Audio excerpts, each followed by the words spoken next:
Welcome to Fish Talk Hunt Radio with John Hennigan, where we're going to cast and blast you right out of this world with some of the best hunting and fishing stories that you can't even imagine. Welcome to Fish Hunt Talk Radio. This is John Hennigan, and we have our host, Frank Selby, on the line with us.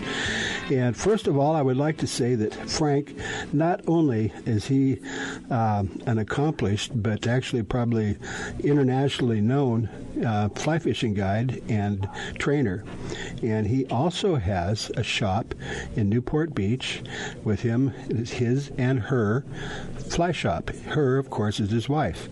And what they do, they specialize in handmade custom flies, plus all the gear that you can ever want. And even if you don't live in Southern California, he'll ship anywhere. So, again, if you're going to Belize or Mexico or wherever it is, and you need specialized flies, he knows what you want, and he'll make it handmade for you. So, anyway, Frank, welcome to Fish Hunt Talk Radio. Well, I'm always here, don't you know that? Yeah, I know. I can always count on you. I appreciate You just that. don't hear me much. That's true. Oh, so you'll see me on Monday, Tuesday, Wednesday, Thursday at the Fred Hall Show? Probably, yeah. Yeah, I think we're Okay, I'll try to make it up. I'm really busy that week. I got to do the tanks. Yeah. Well, that's right. You're demonstrating fly fishing at the Hall Show. Yeah, I do the bass tank and the saltwater tank. Yeah. Frank, let me mention something right now. We've got a trip coming up to Alaska in July. And with probably 500,000 or 1 million people out there listening to us, we're getting very little response. We've got 2, I think, that want to go, and we've only got 2 rooms left now. But you need to get in touch with us and just send me an email. My name is John, and you send it to, can you remember 3 words? Fish Talk Radio. So John at fishtalkradio.com. Let me know you're interested, and I'll even send you something out of our treasure chest just for contacting us. And the people that go on that trip are so fun. I went great. last year Great and trip. loved it. Great trip. Anyway, and it's cheapest you're going to find. $2,000 for 4 days fishing, 5 nights. You're not going to touch that anywhere. So give us a call or go to the website, fishtalkradio.com. and get in touch with us. Give me a call, send me an email, and we'll get you fixed up because it's time is short, but we got to lock it up. Okay, Frank, we're going to be back in just a couple of minutes, so be right there. The Soft Science footbed absorbs the shock of pounding waves, engine vibration, and even rocky terrain. Soft Science shoes are roomy and relaxed, and they drain and dry quickly. Check out the Soft Science Fin fishing shoes and boots and the Fin H2O for kayaking and canoeing. They're lightweight, slip-resistant, and won't mark your deck. See the new styles for men and women and get your pair on at softscience.com. It's time for you to take a real fun adventure. Join a hosted fishing adventure to Alaska or Baja with the staff of Fish Talk Radio. Real Fun Adventures can book you on any adventure you desire. Bring your fishing friends or meet new ones. Fish Talk Radio gets the best deals from our sponsors to give you the best possible price. Real Fun trips are inclusive, easy, no-worry packages to the most popular fish grounds. Trips start around $600. Go to REELFunadventures.com. If you are still using a plastic hard-shell cooler, things have changed for the better. AO coolers are lighter with twice the efficiency of the traditional bulky coolers. AO coolers are the best available soft-sided cooler with 3/4-inch high-density closed-cell foam insulation. They will keep ice frozen for 24 hours in hot weather. Easy to carry, less space, it fits product inside for better performance. Go to AOcoolers.com to order or find a retailer. Available at West Marine.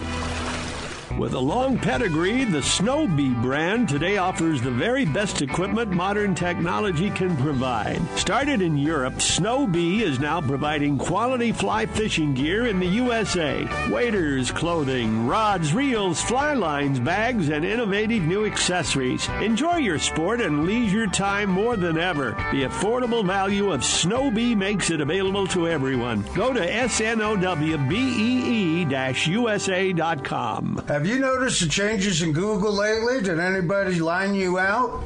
You can't fake it anymore.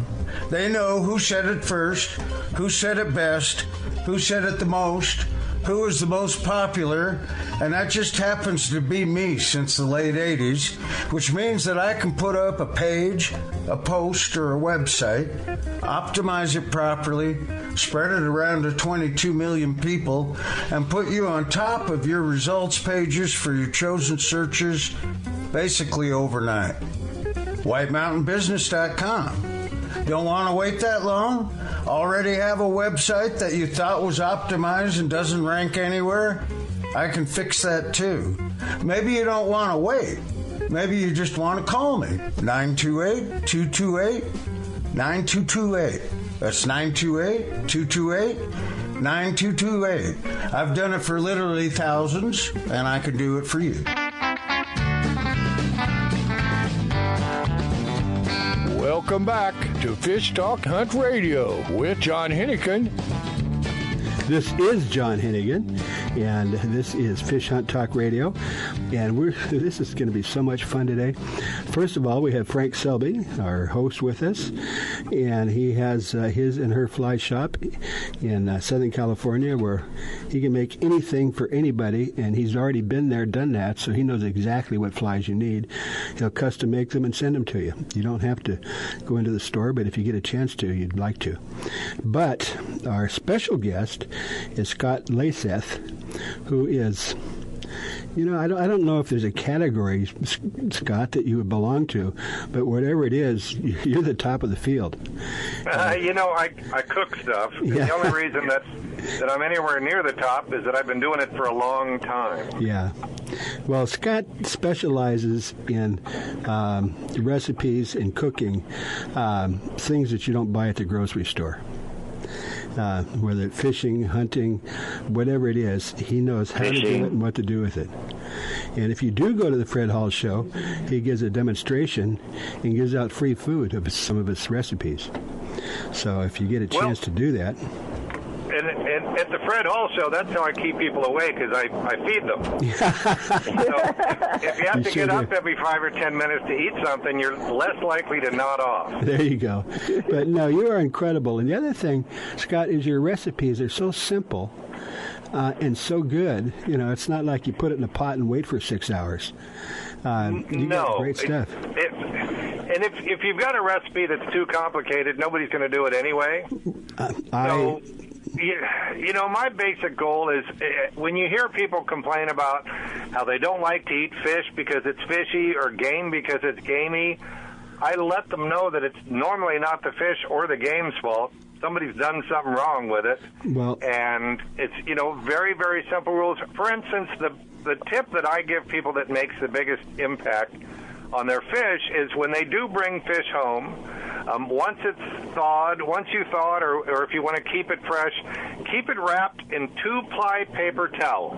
Oh, really? Instead of letting it float around in a Tupperware container of fish juice or a Ziploc bag, keep it wrapped in 2-ply paper towels, and it wicks the fish juice out. And if the paper towels get wet, you rewrap it again, and it's going to last twice as long. And that way, when you take your fish and you put it into a skillet, you don't have all these fish juices geeshing out.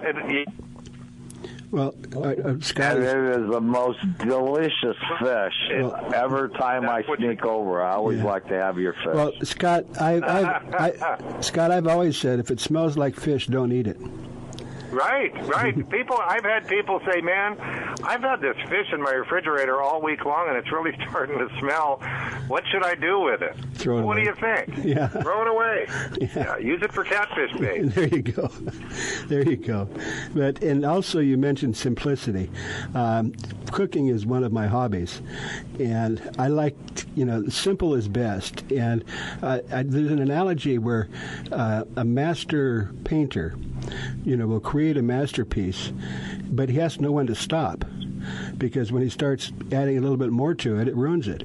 And I think the same thing is true with cooking. It's, you do the basic, simple stuff, and when you think you're going to make it better, you're not. Well, and you want your fish to taste like fish, and you want your game to taste like game. What happens, people, when they mishandle their fish and their game, they try to go to these extraordinary lengths to cover up the unpleasant flavor because they haven't handled it properly. Where when you take tuna out of the water and you cut a piece of that tuna loin out and taste it, it's not fishy at all. No. But if you leave it floating around in warm water and you stick it in your refrigerator for a few days, then it's going to start to stink. Yeah. And then also, I don't know if you have any tips on, well, this time of the year there's still a lot of wing shooting, and of course it's hunting season, but a lot of part of the year is for deer and such. Do you have any quick tips on that? You know, it's the same kind of deal. For cooking, the parts of the animal that do most of the work, I prefer to cook that low and slow, low heat. Take your time with it. The better parts of an animal, I cook fast and hot. I'm the cooking editor for Ducks Unlimited magazine, and have been for many, many years. I never cook a whole duck. Mm-hmm. Because different parts of the duck cook differently. The breasts I cook fast and hot, cook a medium rare.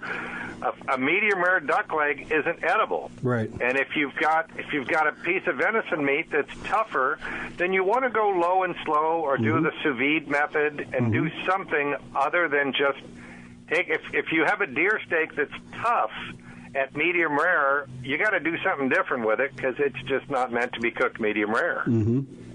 Mm-hmm. Well, you know, Scott, when we were talking about beef, which is something completely different, but you know, you go to the grocery store and you go, oh, that looks good. It's nice bright red. No, it's not. It's roadkill, because it was walking around 2 days ago, and if it's bright red, it probably doesn't have enough marbling in it. So what I normally do is, if I find something on sale, I'll put it in the refrigerator for a week at least, maybe 2 weeks.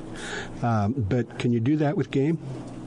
You can, and what a lot of people don't do is they don't properly age their game. I had a viewer call from Alabama who I had hunted with several years ago, and he said, Scott, I've eaten your food.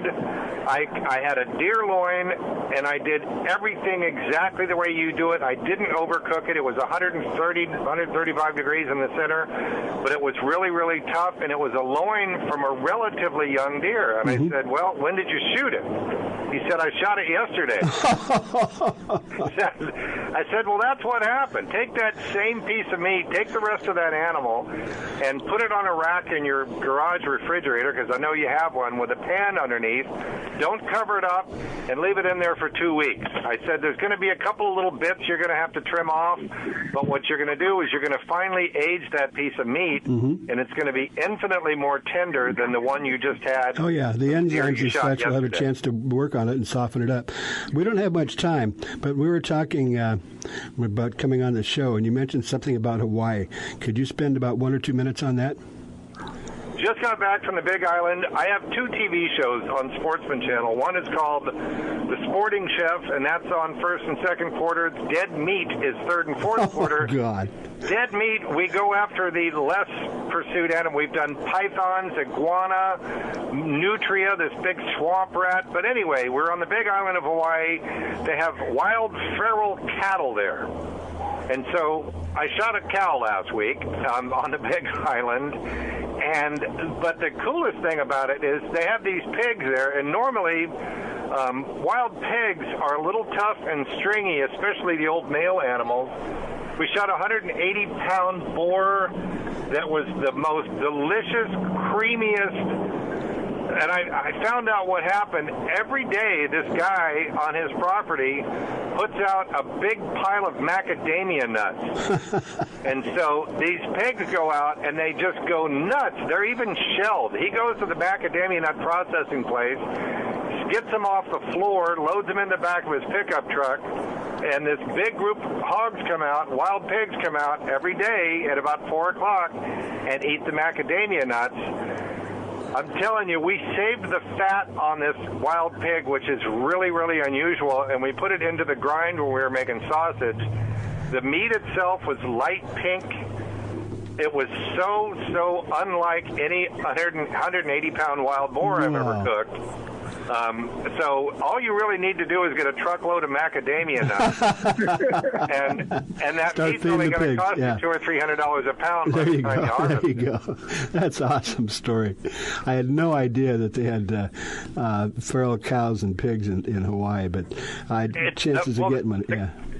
And the cows have been a problem since the 1700s. They actually built lava rock walls to keep the cows away from the domestic breeding cattle, because the wild cows get in there and they compromise the domestic cow, the quality of the domestic cow. Well, okay. Well, so, we're running out of time, Scott, but what a fantastic story. I know you're busy this time of the year, but we'd love to bring you back on and hear more about this. But the best thing to do is go to sportingchef.com, correct? Sportingchef.com. Check it out on the show's out on Sportsman Channel. I have a blog for Winchester. I write for Ducks Unlimited magazine. Okay. I'm out there. But all right. Thank you, Scott. Sportingchef.com. Thank you, Scott. We appreciate that. The East Cape of Baja, Mexico is world famous for sport fishing. Dorado, tuna, wahoo, marlin, sailfish, roosterfish, and pargo. The Van Wormer Resorts make dreams come true at a price all can afford. Hotel Palmas de Cortez, Playa del Sol, and Hotel Punta Colorado have the biggest and best sport fishing fleet in all of Mexico. Call toll-free to 877-777-TUNA to find out how affordable world-class fishing can be. The finest resorts and the best boats in East Cape. Call 877-777-TUNA. Vagabundos Del Mar Boat and Travel Club has 42 years experience introducing RVers to the joys of Mexico. Specializing in Baja, Vagabundos leads caravans and sponsors fishing tournaments, trailer boat cruises, and weekend getaways in Mexico and the West. Vagabundos Del Mar also saves its 10,000 members tons of money on low-cost auto insurance. Stay up to date on Mexican travel with the printed newsletter online at vagabundos.com or call 800-474-BAJA. The road stretches for miles in front of you, and with the Ram 1500, you'll be able to reach mile after open mile. It gets a best-in-class 25 miles per gallon highway, so your destination won't just be determined by your gas gauge, but by your gauge for achievement. And the Ram 1500 is the first ever back-to-back Motor Trend Truck of the Year. Guts, glory, Ram. See your local Ram dealer today for great deals. EPA estimated 25 mpg highway based on V6 4x2. With a long pedigree, the Snow Bee brand today offers the very best equipment modern technology can provide. Started in Europe, Snow Bee is now providing quality fly fishing gear in the USA. Waders, clothing, rods, reels, fly lines, bags, and innovative new accessories. Enjoy your sport and leisure time more than ever. The affordable value of Snow Bee makes it available to everyone. Go to snowbee-usa.com. A full-service fly shop, His and Her Fly Fishing, offers FFI-certified international fly fishing instructor and guide service with Frank Selby. Listen to Frank as host of FishHuntTalkRadio.com or listen live Saturdays at 9 a.m. Pacific Time on Sirius XM Radio Channel 211. Custom flies are handmade to your order in-house in Newport Beach. Fishing in Mexico, Belize, Florida, or the Rockies, Frank and the staff will deliver exactly what you need. Flies and gear. Google His and Her Fly Fishing.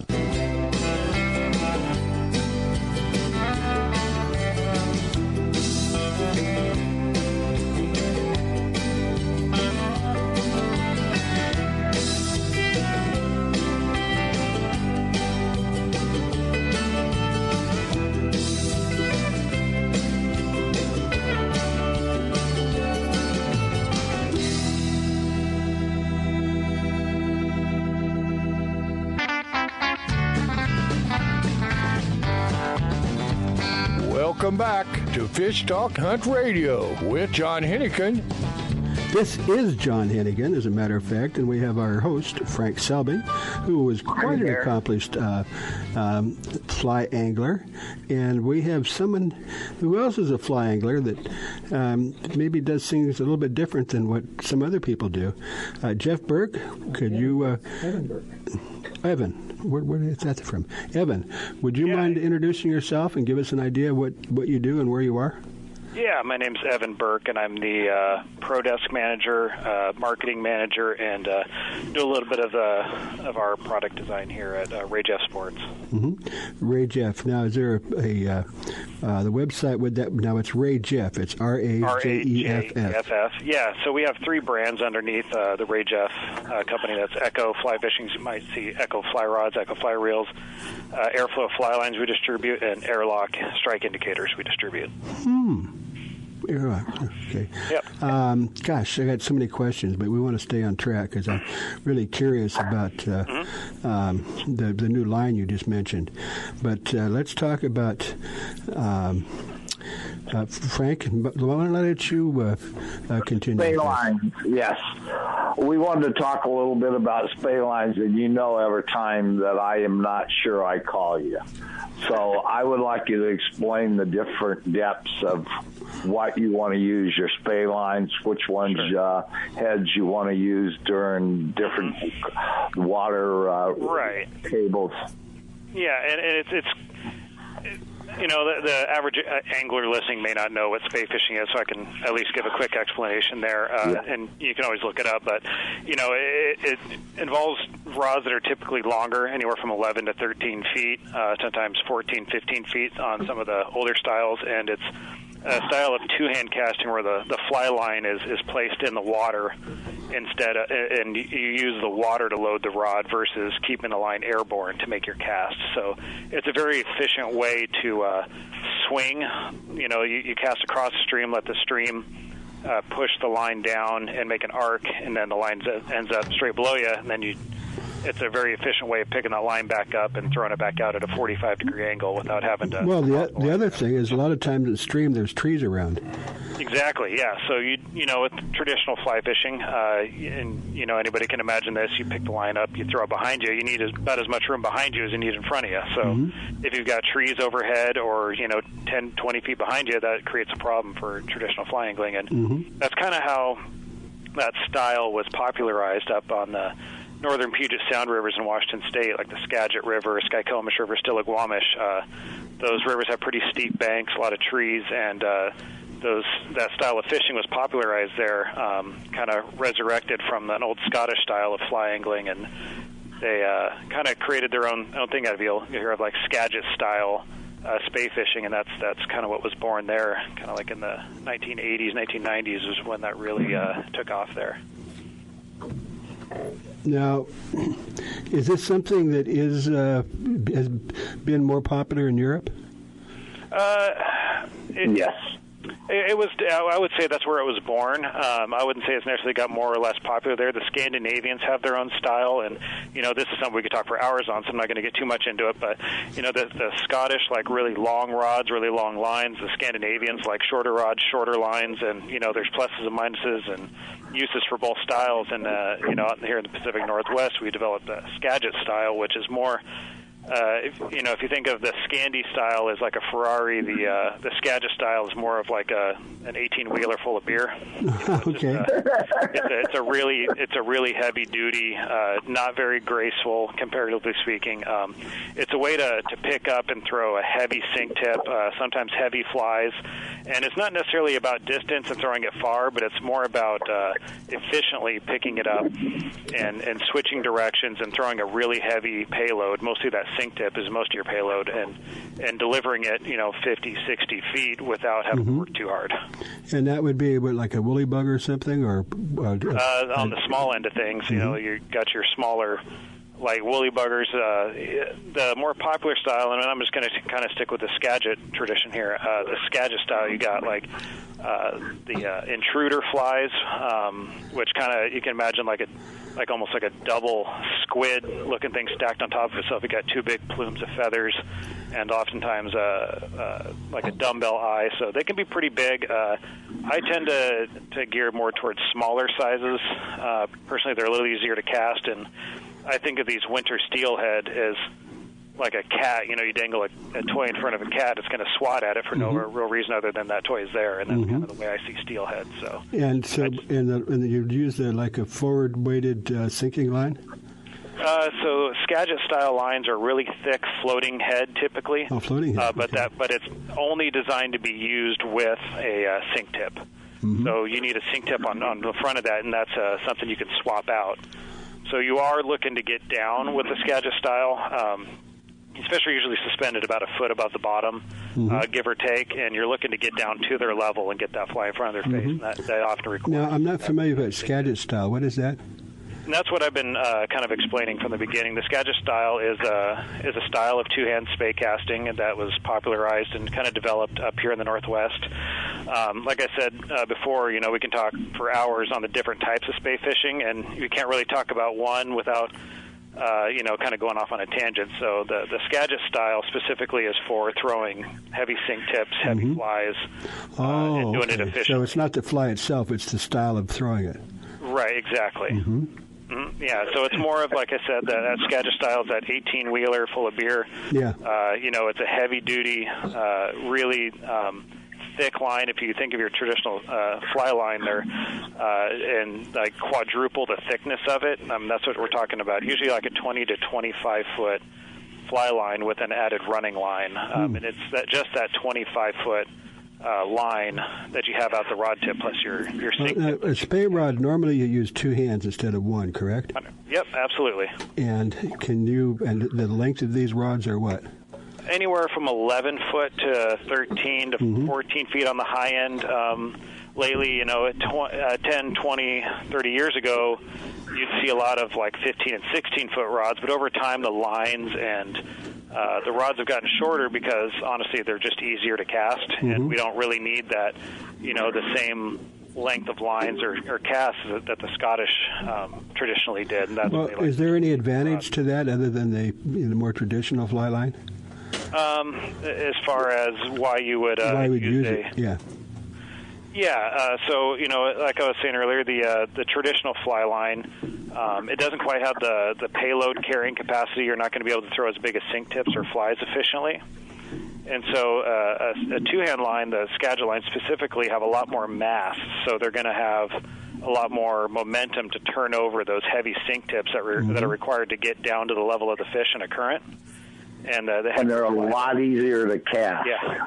So, if you think of the amount of effort put in, so if you got a heavy sink tip and a big fly on an 8-weight single-hand fly rod, you got to pick it up, kind of flop it around a little bit to switch the directions, because the line's going to pull your line, or the river's going to pull your line downstream, so you want to get it cast back out. So is that just like mending, or? No, so let's say your line is directly below you in the stream and it's time to make a new cast.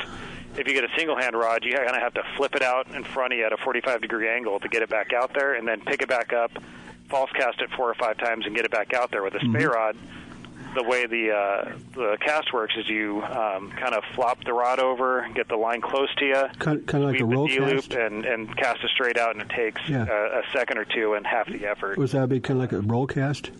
Yeah, basically, if you know what a roll cast is in fly fishing, it's that with a little more horsepower behind it. Yeah.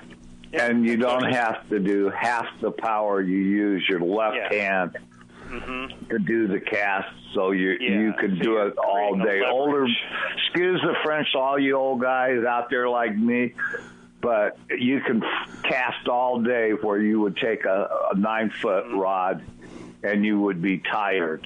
There, you're not half as tired. I would say 90% of the reason guys are originally switched over to this is for efficiency. And it's just a much easier, less tiring, like he said, way to get these heavy sink tip rigs. Because, like I said, when you're fishing in moving water that's 5, 6, 7 feet deep, and those fish are suspended on the bottom, you need to get your fly and sink that line down to their level. Frank, we got less than 2 minutes. Why don't you go ahead and I need to really hit him really quick.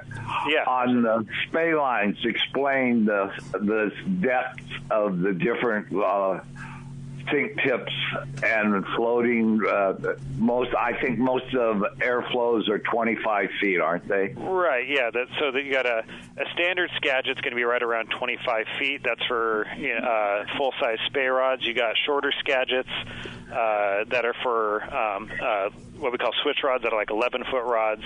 And then you got the Scandi styles that are for faster casting, lighter sink tips, more summer work when you're throwing flies that you're not looking to sink down. So those don't really throw much for sink tips. And then you have the more traditional longer Spey lines that are for much longer casts, take a lot more work to cast, and that's a whole other topic. But those are also for not really throwing sink tips. So, but usually you have 3 different tips for fishing 80% of the water. Right, yeah. So you got like your 10-foot, let's call it T14. It's a tungsten sink tip. T14 is kind of your go-to for heavy-duty sinking. They go up to T18. The higher the number, the faster it sinks. And so usually I run all my tips at the same length, all 10-foot, and I'll just go to a lighter material, down to a T7 if I don't need to, if it's slower water. We're just about coming up to the end of it, but I want to make sure that Evan, if you haven't written this down yet, Ray Jeff, RAJEFF. Yes, so sir. it's RayJeffSports.com. Yeah, and anybody is welcome to email me and ask questions, because like I said, if this is new, this is a huge topic that's real hard to hit on. There you go. Can't do it in 12 minutes. Thank you, Evan. I got to real quick say something. We got to go. I always appreciate it. All right, thank you. All right, you're listening to Fish Hunt Talk Radio, and get in touch with us. Go to the website and listen to the show as many times as you want.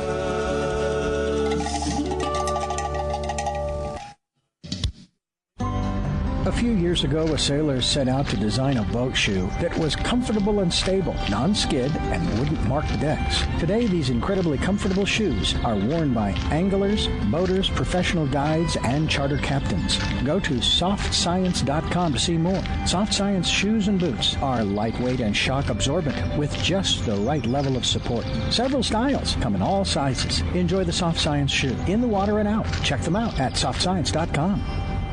It's time for you to take a real fun adventure. Join a hosted fishing adventure to Alaska or Baja with the staff of Fish Talk Radio. Real Fun Adventures can book you on any adventure you desire. Bring your fishing friends or meet new ones. Fish Talk Radio gets the best deals from our sponsors to give you the best possible price. Real Fun trips are inclusive, easy, no-worry packages to the most popular fish grounds. Trips start around $600. Go to REELFunadventures.com.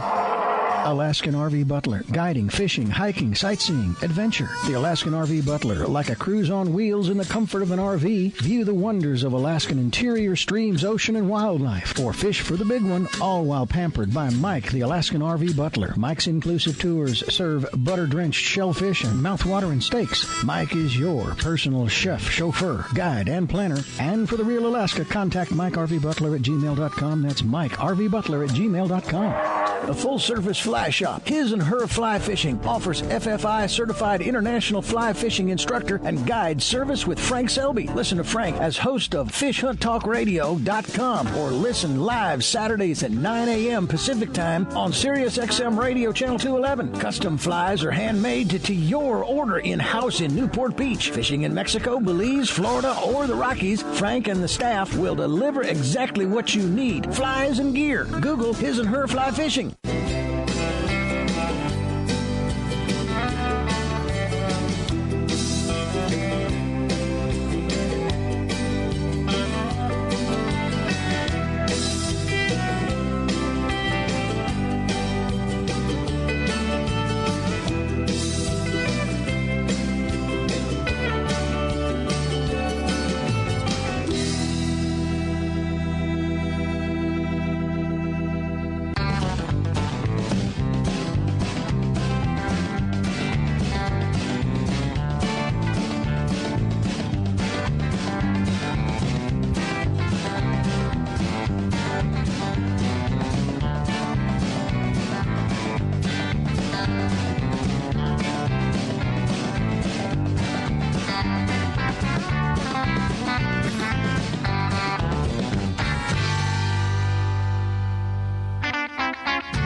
Welcome back to Fish Talk Hunt Radio with John Hennigan. This is John Hennigan and our host Frank Selby.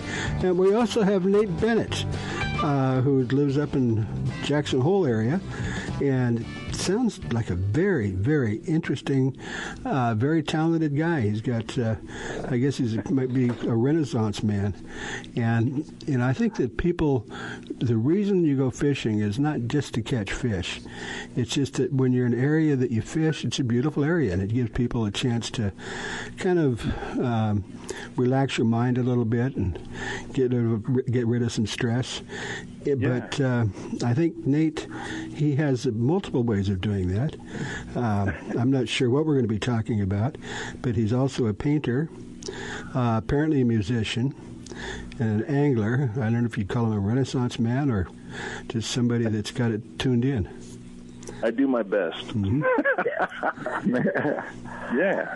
Well, let's. You're in Jackson Hole. We should be talking about cutthroat trout, but what I'd like to do is have you first talk a little bit about your painting. Yeah. I've been doing a lot of watercolor trout paintings past few years. I spent a number of years doing a weekly editorial newspaper cartoon. And doing some other, freelance stuff. But lately, it's kind of one of those things people say, paint what you know. So spend a lot of time around fish, and the colors are just beautiful. Yeah. So it's kind of fun. Do you have some in some of the stores around the square? No, I occasionally sell them to like fishing clients and stuff via my website, and I do a show. I'll do a show every once in a while, but kind of focus more on the fishing than the art. But it's fun. It gives me something to do in the wintertime. Yeah, there you go. Hey, Nate, one thing you did not do, and I'd like you to give it out right now. What's your website? Yeah, it's tetonflyfishing.com. Thank you. So and how's the fishing been this winter? It's been okay. I've had some folks out here and there. Winter fishing up here, it just depends a lot on what the weather's doing. If it gets too cold, it's not really worth going. But we had some days where it was in the 30s and some midges were hatching and caught some cutthroat on dry flies, which is fun, Man, you wouldn't think this time of the year that would happen. Yeah. Right. Yeah, it's just, some days it works out and some days not so much, but we have a good time. Hey, Frank? Yeah. Did you know that Evan also is a musician? He may not be a concert pianist, but he likes to build guitars. Oh. Yeah, I've been dabbling with that, and I like playing the guitar and the ukulele and stuff. Hey, Evan, you don't have to have one in your lap, do you? No. No. I'd love to hear it. Yeah. Well, hey, Kevin, do they still have the Antler auction there? What time is that? If people want to come up and do that and go fishing with you, what time do they do the auction on the antlers? Yeah, that's in May. I think it's around Memorial Day weekend. Yeah. And May's kind of a tough time to fish up here. I mean, there's certainly some places that when I get folks interested or, they contact me, they want to fish. Mm-hmm. There's a couple places we can go, but, typically it's runoff. Yeah, I was going to say the water would be moving pretty quick then, wouldn't it? Yeah, there's some little streams that run right around Jackson Hole. You can fish almost year-round. Not the one that runs through Jackson Hole. They won't let you fish that anymore. Right. No, and there's a few little lakes and stuff, and so there's definitely places to get out. Catch a few There's fish. A lot of things to do in Jackson Hole. There is. Yeah, it's kind of if you're into the outdoors, you can't go wrong. Mm-hmm. Mm-hmm. And also, you do guided. Well, you're a guide, so you do float trips, overnight trips, walk-in trips. Yeah, I have my own little outfitting business. It's just me, one-man show, and I try to keep it small and personal, and take people floating on the Snake and the Green and the Salt rivers. Do some wade fishing stuff up in Yellowstone Park. Anything from like the rivers people are familiar with, like the Fire Hole and the Madison, but also I love fishing some of the small kind of unnamed tributaries and stuff. And then, we have a fishing cabin over in the DuBois area, a little northeast of Jackson, and do kind of all-inclusive trips there for folks, you know, and can fish some pretty cool off-the-beaten-path, you know, just wild trout water. Like the Gibbons? Up in Yellowstone, yeah. Yeah, and the Fall River, down to halfway, the Fall River. Yeah, yep. And then down about another 30 miles, you can go into Cave Falls in the Yellowstone National Park. I thought your Jackson Hole was farther away than that. How far are you from Yellowstone? To the south entrance, it's about an hour. Oh, really? Yeah, so there's some waters around there to fish. You know, to get to the fire hole, it's about a 2-hour drive. But people never really seem to mind the drive because you're going through Teton Park and then up through Yellowstone. So, good way to see some stuff and also do some fishing. And you're, what is it? Obviously, you're fishing trout. Is it rainbow, cutthroat, brown, or what is it you're probably looking for? Yeah, it kind of depends. You know, here in the Jackson Valley, like the Snake and its tributaries, it's pretty much all native cutthroat trout and whitefish. And then, you know, you get up into Yellowstone, some of those waters have browns, rainbows, brook trout. Same with some of the more kind of remote waters. So it just sort of depends on the water, you know. But I'd say a lot of cutthroat trout fishing. Yeah, a little grayling once in a while in Yellowstone. Yeah. But yeah, you can, you know, within a few hours of here, you could catch pretty much all the trout species. Well, I have to ask, do you also ski? Yeah, I'm not a big skier. I used to ski a pretty good amount, and then I came to the realization I don't really care that much. And well, it's getting expensive now. If someone stole my skis, I wouldn't replace them. So I do more in the winter, you know, either fishing or painting, tying flies, you know, some kind of or stuff. Shoveling your driveway. yeah, a lot of shoveling. Yeah.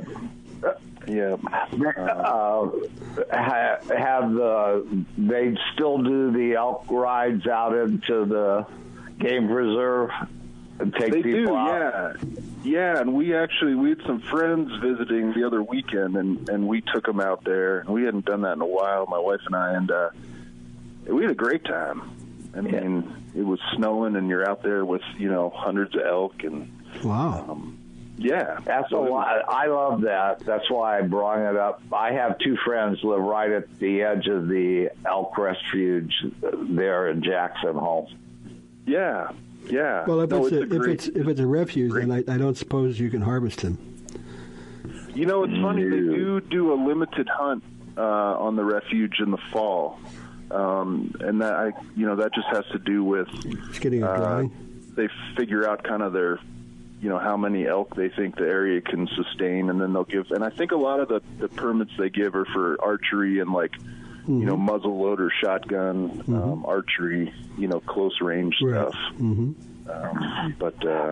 Yeah. Does I'm trying to think of the river, that little stream where they went to map? Yeah. That's a tough place to fish. I got 3 in one day, and I thought I was world champion. Yeah, and that's it's funny because it's a remarkable fishery, and I feel like over the years it's become kind of world famous. More and more people are fishing out there, but it's challenging. And 20-foot leaders. I don't know. There's a lot of, you know, people say, oh, you got to wear, you know, camouflage and fish, you know, this and that. And I like going out in a Hawaiian shirt and fishing, you know, 4X tippet, and you still catch fish on dry flies. So I don't know. But it's challenging, you know, and I tell folks when I take them fishing out there that if you catch a fish or two in a day, that's a good day out there, and chances are they're going to be, you know, trophy-sized cutthroat trout. They are much more kind of hunting, stalking fish. You know, so they're professors. After 2 years old, they become professors. I don't know what they become after that. Man, they are really smart. Yeah, and it's a fun change of pace because usually, a lot of the fishing out here is on freestone rivers and streams where you're fishing big attractor bugs to kind of likely spots, and whereas that, you almost have to find a feeding fish and work it. So it's a nice change from kind of the norm. We're just about out of time, but give us a real quick. If you take somebody on a guide, what would you normally do? What does it cost, and what do they get? Sure, I charge $5.50 for the day, and that includes everything: fishing gear, flies, lunch, drinks, snacks. Pick them up at their hotel. Usually, sometime in the morning, depending on weather, but say, 7 or 8, and, fish till about 4 or so, and then get them back to their hotel. It's overnight trips or more, but, just try to take people out and show them a good time and treat them like... It's one-on-one, or you take 2 or 3 people? I got one more question real quick. Is the Parrot Lodge still there in Jackson Hole? It is. I love that place. That makes you so comfortable. All right. Well, it looks like we are out of time, but let me mention one more time that it's like Grand Tetons, Teton, TetonFlyFishing.com. And then check out his paintings, and you might be able to talk one out of him if you got enough. That's right. And maybe he'll even build you a guitar. Okay, thank you, Nate. I really appreciate you joining us today. You're listening to Fish Hunt Talk Radio. Go to the site and listen as many times as you want.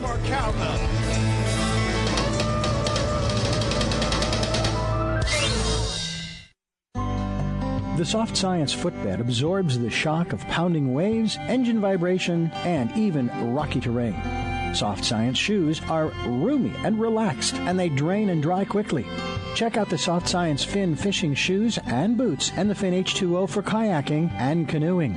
They're lightweight, slip-resistant, and won't mark your deck. See the new styles for men and women and get your pair on at softscience.com. Used by fishermen who know where to get the best fishing gear around, AFTCO makes the highest quality fishing rod components worldwide. If it says AFTCO, you know you have a quality rod. Guy Harvey Clothing, the best outdoor clothing line anywhere, is also available through AFTCO. Longest lasting, functional, and best looking clothing you'll be proud to wear. Only the very best materials and workmanship. As soon as you put it on, you'll know the difference. Look for AFTCO at quality retailers or go to aftco.com. Great news! You can now watch Grizz's shows wherever you are, whenever you want, on all your mobile devices. Download the Grizz Channel app today. Enjoy an adventure during that boring wait at the doctor's office. Or while you're sitting at the airport waiting for your next flight. Just go to your phone, tablet, or even Kindle App Store or iTunes and download it today. And when you get home, you can watch the Grizz on your big screen on Roku. Catch the Grizz next adventure today.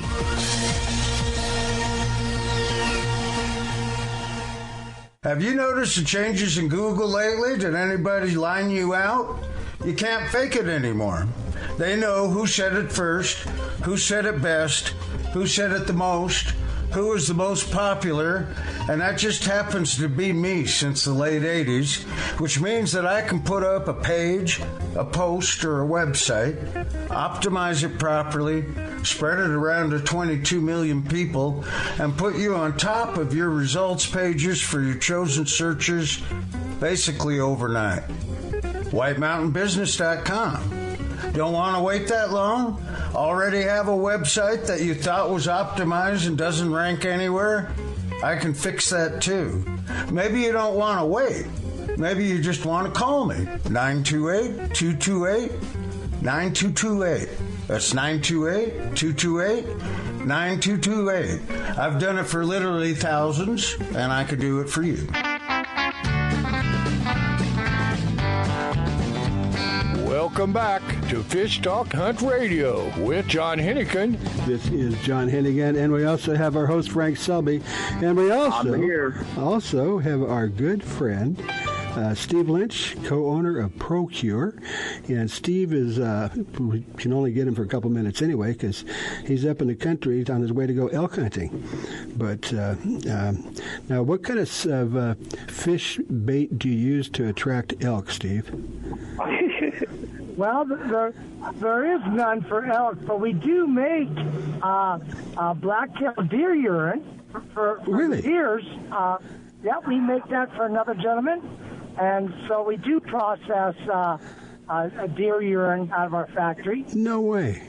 Yeah, we make a rutting buck and an estrus heat.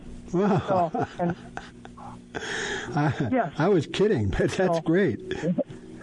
Now, wait a minute. How do you source that, Steve? Well, we do not. They have it delivered to us. The gentleman we make it for has it delivered. Uh-huh. And I'm sure they have farms where they collect all the urine, like where they're just peeing in the troughs and screening it there. Yeah, interesting, very interesting.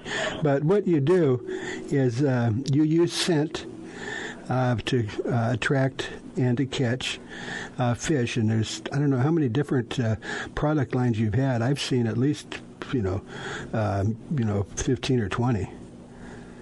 Well, we have about 378 different items. Whoa. Well, so from one part of the country to the next. Yeah, so no matter wherever you are in the world, and as we know, scent is an important thing for a lot of fish. Because they... Oh, yes, it is. And, I mean, they can see different than we do. But, when you're fishing in, 120, 200 feet of water, there's no light down there.